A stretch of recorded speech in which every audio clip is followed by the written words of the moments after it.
বোঝা যাবে না। আর এখন অন্ধকার হয়েছে, গ্লাস গ্লাস দেখো খোলা।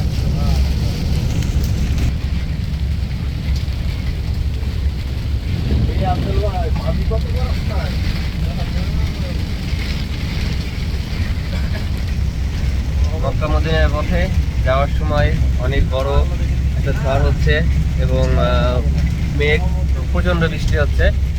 এই অংশ এরিয়াটুকুর সাধারণত সবসময় ঝড় বৃষ্টি এবং মেঘ হয়। আমি গতবার যখন আসছিলাম তখনও পেয়েছি, আলহামদুলিল্লাহ এবারও পেলাম। মক্কা থেকে মদিনায় যাওয়ার পথে মাঝি পথে 1 মিনিটের বেশি ভিডিও করবো না।